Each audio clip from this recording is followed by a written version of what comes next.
Hello, everybody, and welcome to History Room Live. History Room Live is a program of the Saginaw History and Genealogy Room at Patent Free Library in Bath, Maine.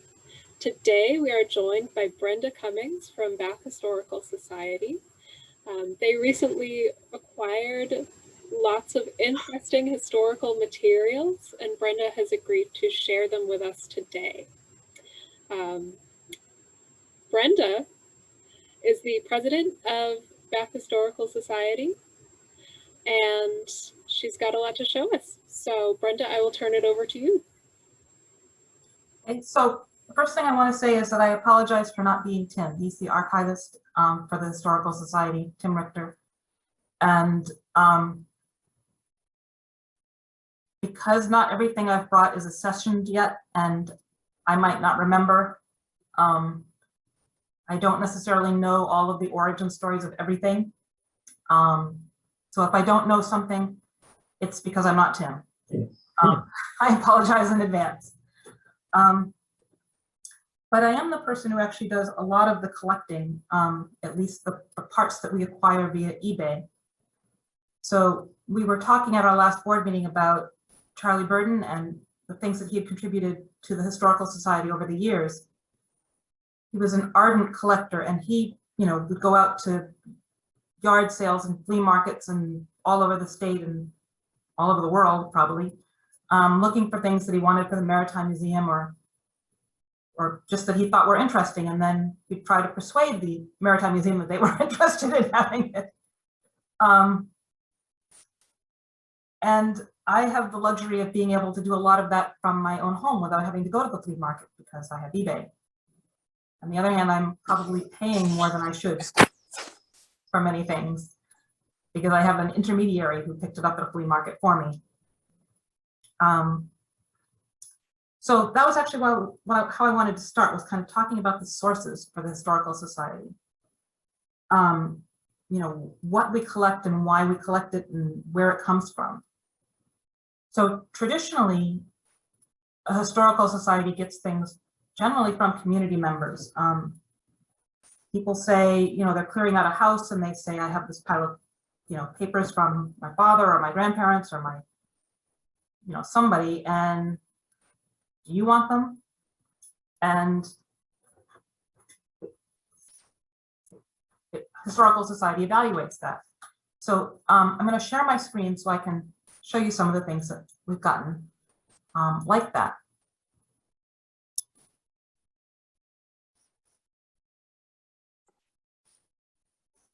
So is this working properly?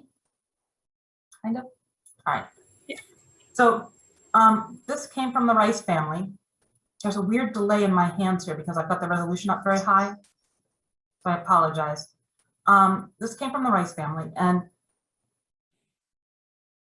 you may not be able to see it, but it says it's signed by Herbert T. Caverly, the dentist.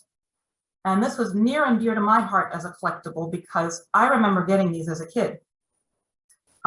This is what you got as a kid when you went to the dentist and you got through it and didn't cry too badly. Dr. Cavalli actually was a relative of mine. His wife was my father's cousin, but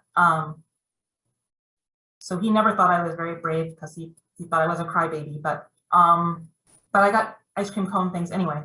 And the Rice family gave us a bunch of stuff, that came out of clearing out of a house or something. And this was just a perfect example of a personal item that tells a story about Bath and how it worked, how things worked, leads to a story.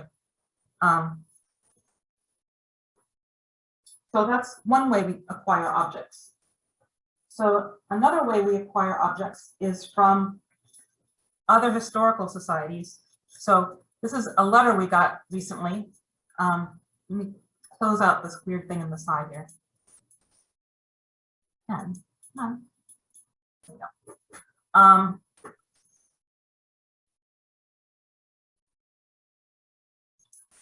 Exposure a little bit. So this is from the Bridgeton Historical Society, telling us that they got something that is not Bridgeton related, and they're sending it on to us. So this is what we got from them. The Hotel Phoenix extends us a hearty welcome. This is their guest guide, which is filled with really interesting advertising for the city of Bath. And I'll just page through it here quickly. But this is the only thing that dates it right here. So where it says, in this summer, go way over there. Yeah. In this summer of 1941. So that's the only way you'd know what year this came from or when this was. So it often takes really exploring these kinds of documents to try to date them in some way. Sometimes you can tell by the address or by what else is advertised in a piece like this.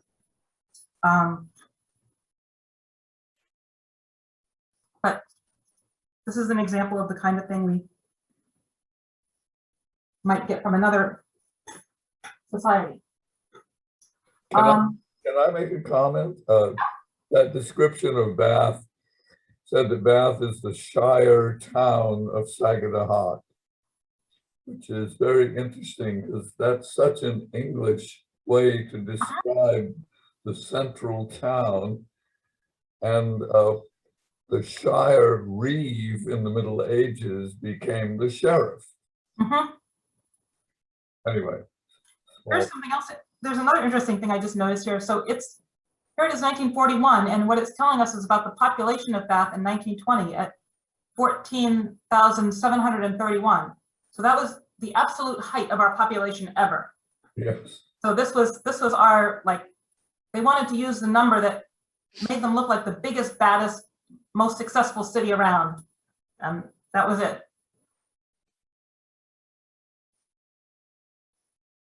So lots of interesting little choices they've made here. It's funny, it goes from talking about Bath Ironworks on this page to talking about Emma Ames buying a house here or growing up here, buying a house here, and then moving off to Paris. So it's very interesting what they chose to put in there. Another similar document is something that I acquired from eBay. So I got this from eBay, Maine's Bath area, Industrial Recreational Center. I got this from eBay just because, well, it's what it is, right? It's a thing about Bath and it's from, 50s, 60s, looks interesting, never seen it before. So we get it, and I'm going through it page by page here and looking at all the interesting things of the industrial shipbuilding city, another first for Bath. And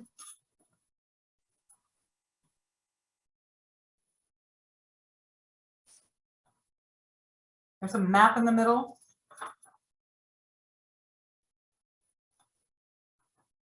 Lots of ads. Sorry, I'll give it a chance to focus here for a second. Having a hard time with my moving, I think. Come on.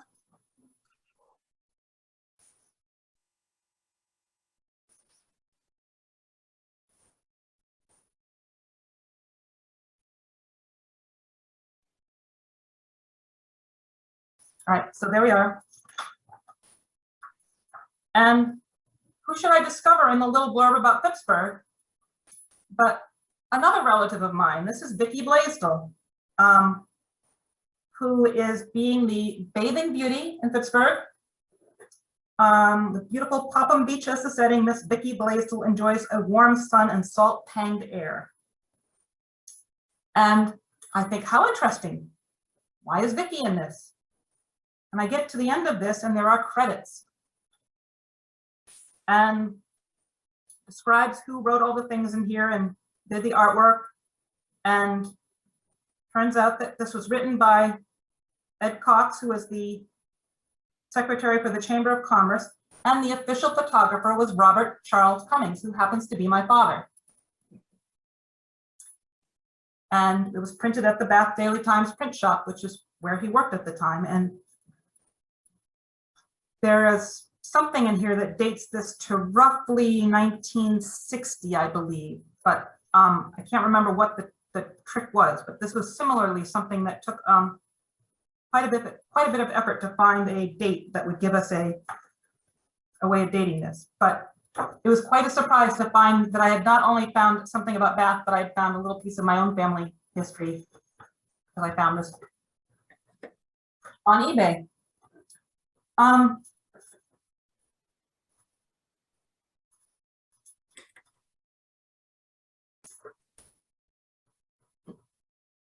We collect old things. Everybody knows historical societies collect old things.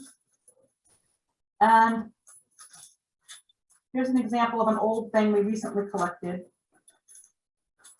It's not a terribly profound letter, but it's interesting. So this is a 1866 letter. Get up, make the focus go away. So you can see it, somewhat burned, from John Shaw about his Civil War service and whether it's been credited to the city of Bath properly.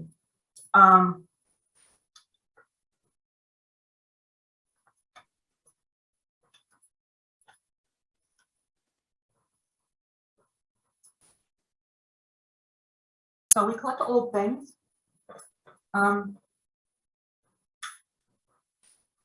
And sometimes we collect somewhat newer things because they will be old someday. So, and we're going to talk about this again later, because this raises some really interesting copyright dilemmas for us. So this is a collection of photographs of the Sagadahoc Bridge being built. And as best we know, this was contributed anonymously to it was given to the, brought up to the history and genealogy room. And Robin passed it on to Bath Historical. So it's a collection of photos, but without knowing who the photographer is, our ability to use those images, well, I suppose that there's a certain amount of implied permission in the fact that he gave them to us, he or she gave them to us, but it's an interesting dilemma. But I wanted to point them out to you to point out that historical societies collect new things too. The pandemic is really a good example of the need to do that. And the project that the library did to collect stories is a really important thing, because shockingly, we are now in a time when we know we're actually creating history, as opposed to sometimes it occurs to everybody later that that was historical. You know it ahead of time now. So there's a wide range of what historical society collects. We have a few special projects.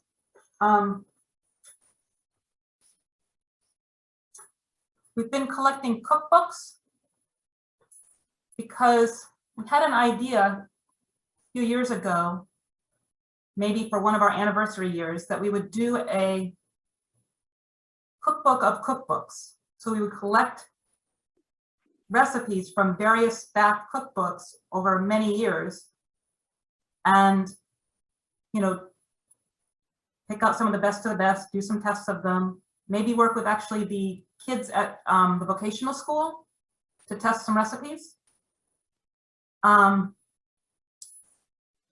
And, you know, put that together to sort of tell a historical story about how, you know, each of the organizations that put together these books and when they were published and how they all came out, as well as sharing good recipes. The person who we had kind of talked into working with us on that hasn't been free to do that yet. So we haven't really gotten the project off the ground, but I keep collecting cookbooks whenever I see them that are Bath related. And now that you know about that, you all can look for them too. And,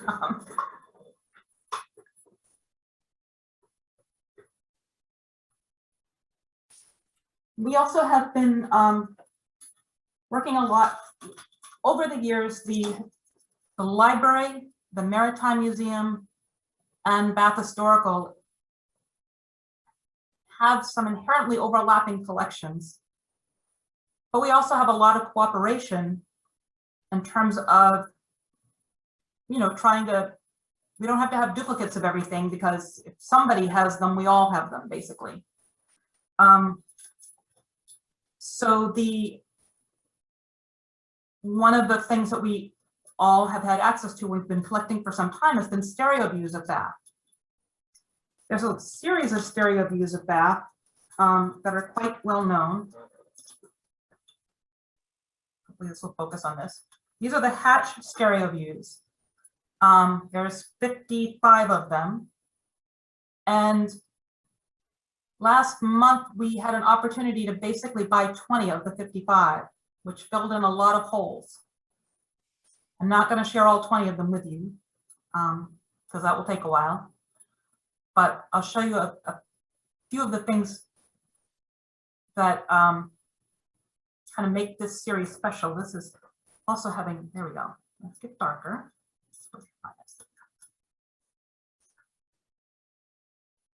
All right. So I'm going to show you the Front Street ones. I don't have the Center Street one here, but the neat thing about these views is that the ones that are along the street pretty much mean that you can almost walk down that street from the time, in the time period that these were taken, which have been late 1800s for the most part, and get a sense of what that looked like at that time, what Bath looked like at that time. So we still don't have all of the Hatch stereo views, but we made a big dent in the ones that were missing. So this is the view. This is Front Street at the post office. So this is the building that Now Your Cooking is in right here.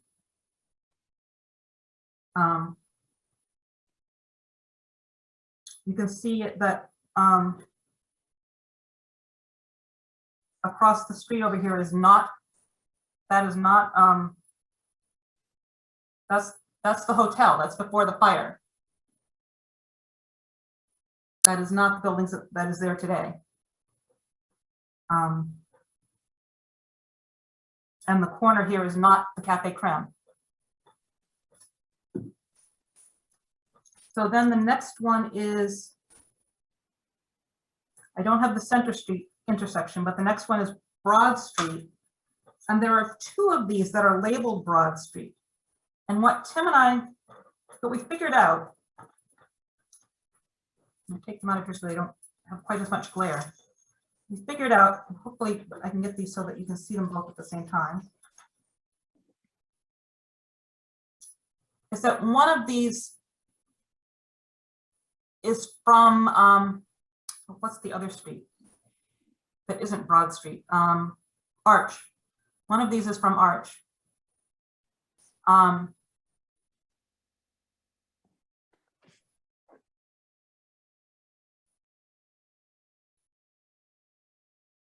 But see, that's Front Street there.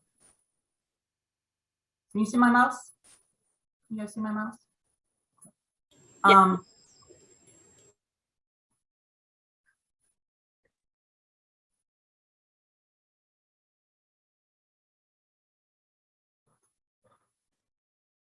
And I think that this,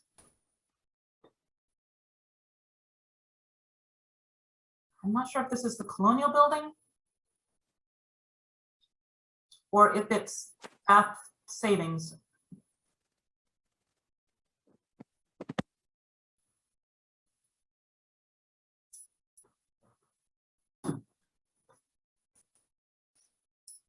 So then we move out of the downtown portion of Front Street and we're on to Oak Street.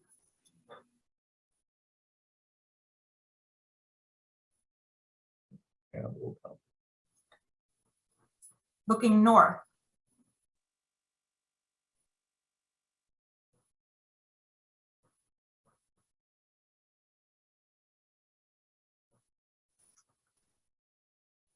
And then this is my favorite one because it shows that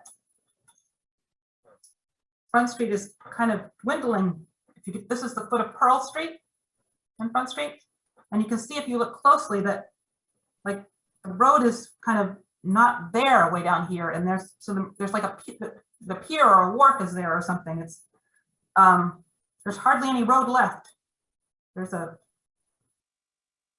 see the darkened area there, that's an angle.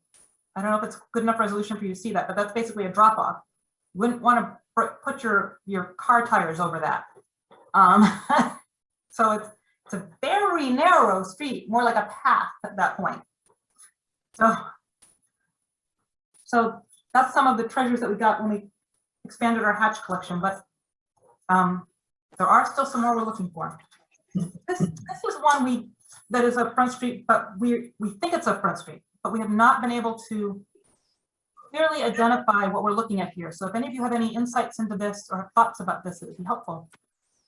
We think that this is the roof line, maybe over Wilson's. It's the one like street where the chimney is on the corner of the building before it steps down to the next building. But there are several buildings on Front Street where there's a step down to the next building. And I don't know if you can see it, but here in this photo, this is the common wall between the two buildings, the one that's higher and one that's lower. And this is an exposed area of that connection. So there's this gap with 2 layers of bricks in between it. And I looked at this picture and I was like, there's water and ice and rain getting in there. This is bad, they need to fix this. But we're assuming that this picture might have been taken from Bath Savings or from the other Bath Savings building, the Trust building that's south of that. But we're not entirely sure that, because those buildings on what would be either Water Street or Washington Street, which you'd be seeing over the roof line, are either not there now or they're all trees now. So we haven't entirely all agreed that we know what that picture is. Anybody want to weigh in and tell me what you think? No.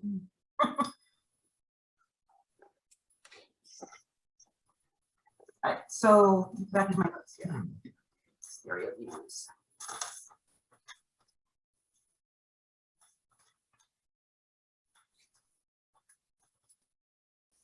So one of the main things that we collect are photographs, because we're visual people. This is something that you may have seen before in a newsletter, but of the pictures we have, it's one that was small enough to show here, and you know, the frame pictures that we have. And it's a really neat one. It's from also on Front Street, switchboard operators, back when on Front Street. There are notes on the back of this saying Mrs. Gannett is in the back of the picture, but that's all we know. So that's Mrs. Gannett back there. But either this picture or a very similar picture was in the Bath Daily Times, turn of the century-ish. So we actually have dated this, but I don't have that detail with me. Although, well, actually, this says 1902, actually. So I think I saw it in the newspaper. I think I found it, or something very similar to it in the newspaper.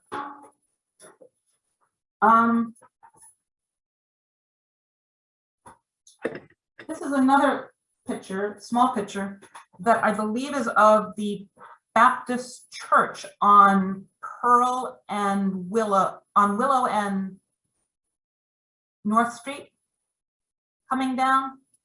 It's a corner I'm quite familiar with because I live down the block. Let's see if I can. Oh, I'm already at the highest possible resolution, so I can only get closer. And if I move this, it's gonna probably not work well. The person who sold this to us thought that it was a picture of like a windstorm or a hurricane.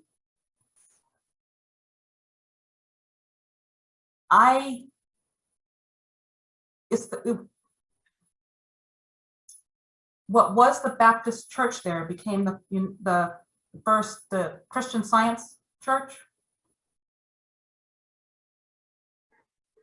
We know it was destroyed in the late 1800s and rebuilt into a fancy Baptist church.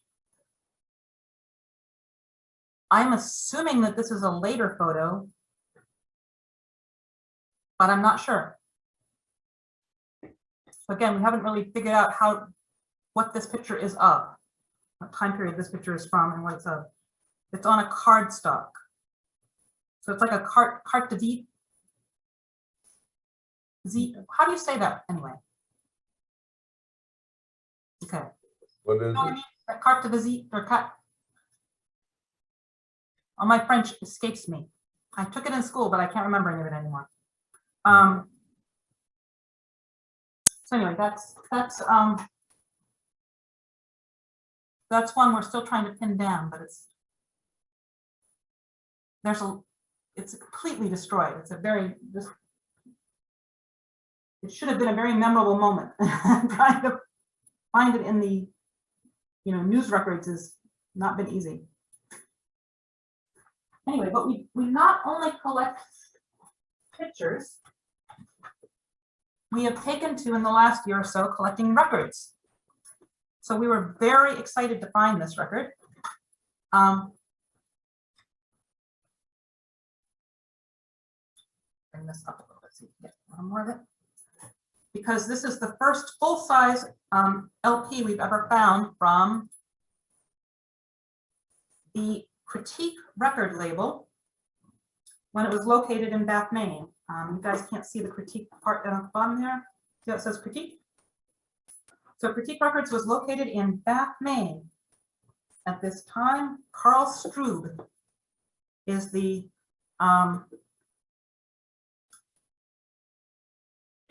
person who pulled the Carl Strube pulled the is the one who created Critique Records. It went on to be in Massachusetts and then got bought out by a company in Japan and is now used by somebody else as a label, but it started in Bath, Maine. And we found a couple of 45s, singles. We found several singles from late 1960s and early 70s. Gary Meister's mother was a friend of my mother's. I remember he joining or creating a small band. So was he a Bath person? Yes. Wow. Oh, that's even more exciting. Now I'm really excited that we have this. Yes, he was a Morse graduate. Yes. Oh, that's so exciting. Oh. I think he was in 67. I'm not certain, but 67-ish.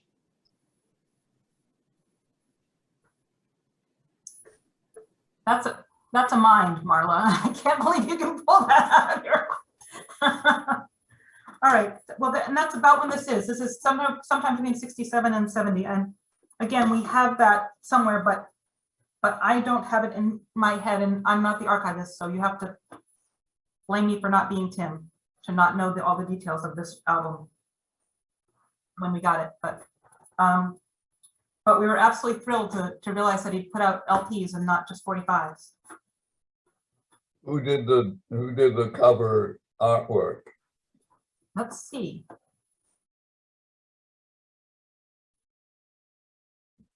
I don't see any credits. We have photography by Cobbs, and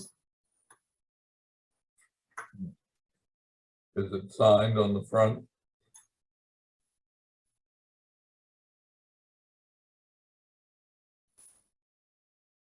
it's possible that some of those scribbles in there are pretending to be a signature.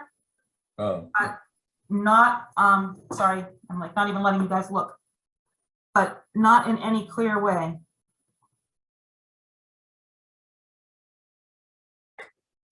Which is too bad, because it's kind of a neat little sketch.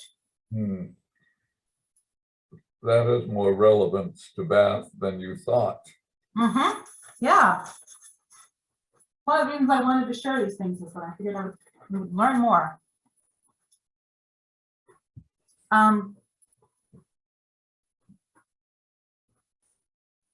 Of course, a lot of what you find when you're looking around is commercial things. So we have a lot of commercial ephemera.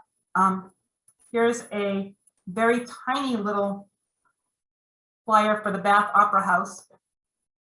And the interesting side note to that story is that Tim and I just came back from Massachusetts, where we acquired the 5-foot by 7-foot oak cabinets that were the display cabinets for the Bath Opera House. At least that's what they're reported to be, and the timing works out. You know, the woman who bought them from the dealer bought them at the right time when the Opera House came down. And well, that's a long story that I won't tell you now, but it's we have 5 by 7 display cabinets, although we don't have a place to put them yet. But they're back in Bath where they belong. So Redlands. Yep, this is Redlands. This was one of the interesting things out of the little Redlands stuff we have here. This is a receipt book. So this was kind of like the reverse of a bank book. So as you made your payments for the Frigidaire, Edith Levitt in Woolwich would it would get recorded. All of her payments would get recorded until it got paid off in 1939.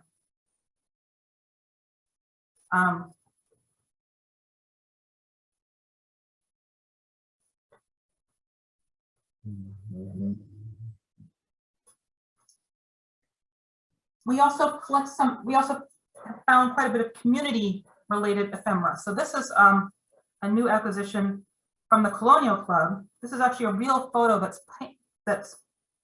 pasted on here. We know that these are the 1947 champs. They're the camels. And inside it tells us that the camels are F. Winchenbach, A. McCabe, H. Douglas, and R. Robinson. So I know at our meeting that we had identified at least a couple of these men as which is which.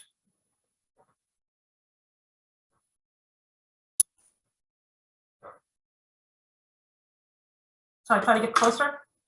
Yeah. That's Dr. Wink, second from the left, Dr. Winchenbach. Okay. So one of them was it Alan McCabe?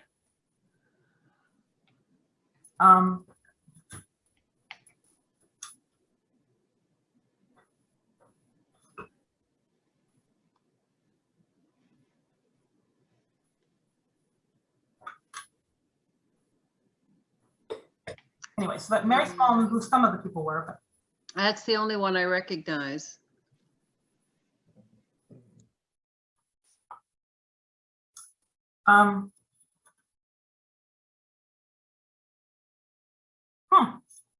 There's Cliff Lehman doing the music.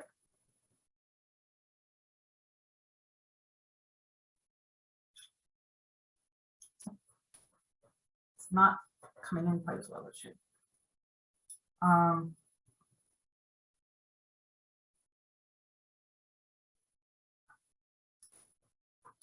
Here's the 1936-1937 Bath YMCA Church Basketball League.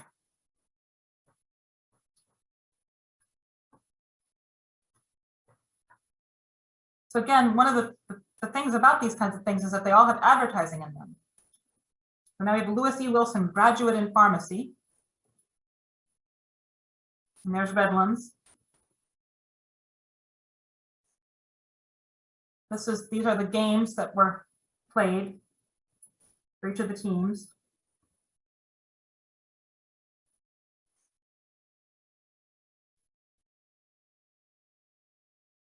or the games that were going to be paid, and you could write in the score, so you could keep score.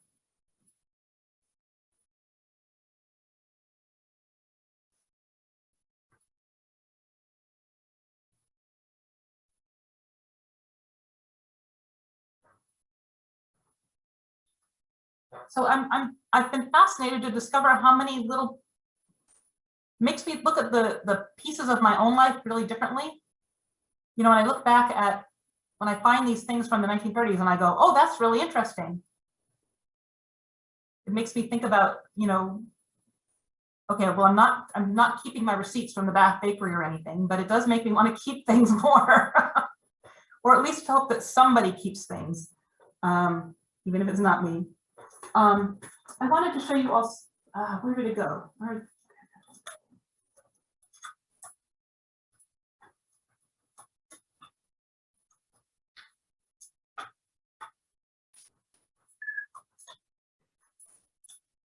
Where are your collections kept? I mean, you're adding stuff, you're getting furniture. Where is it? Well, the things that we've accessioned are at the library, in Jill's capable hands. We have, basically the Bath Historical Society has a corner of the history and genealogy room that we, you know, claim as our own little corner. What do you mean by accessions? What happens? Meaning that Tim writes down on an Excel spreadsheet where we got it from, what it is, some way of describing it, so that Jill and hopefully other patrons of the history room have the ability to at least search for a word and maybe find objects that might match that. Some way of providing some kind of searchable list. There is better software for that function than Excel, though it is quite useful. You might start looking into FileMaker. Yeah. I have actually been suggesting something like that for some time, but we've been kind of stalled out because we've been trying to figure out how to integrate actually our listing, and Jill's for the history room, which is in Word. So theirs is in Word, ours is in Excel. They've never been able to be kind of put together into one place. And converting either one of them hasn't been easy.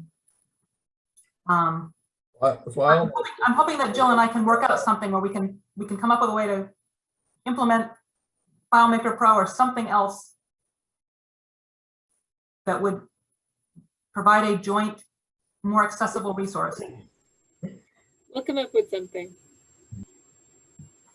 But yes, I agree, Malcolm. It's not not very useful yet. What I was trying to find here is a little ticket from the Bath Tea Shop, which I have not been able to find any records of.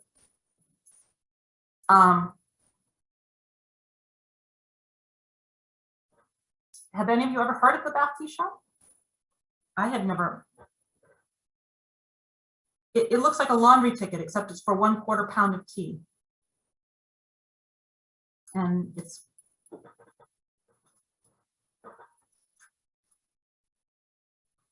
so you just never know what you're going to run into. We've certainly learned things that we would never otherwise have known.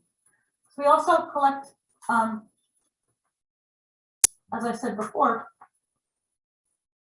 personal things like that ice cream thing. But one of the things we have, where did it go?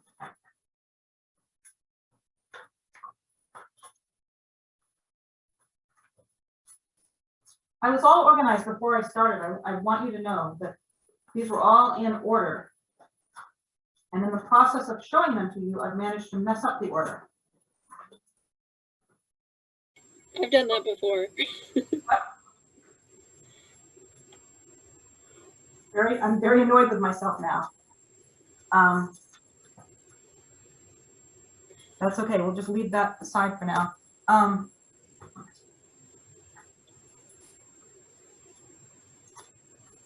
Brenda, it's 4:45. Already? Oh my God. It is, yeah. Good, then. So I won't show you anything more then, because there are a few other things to show you and things that I have questions about, but they're not essential.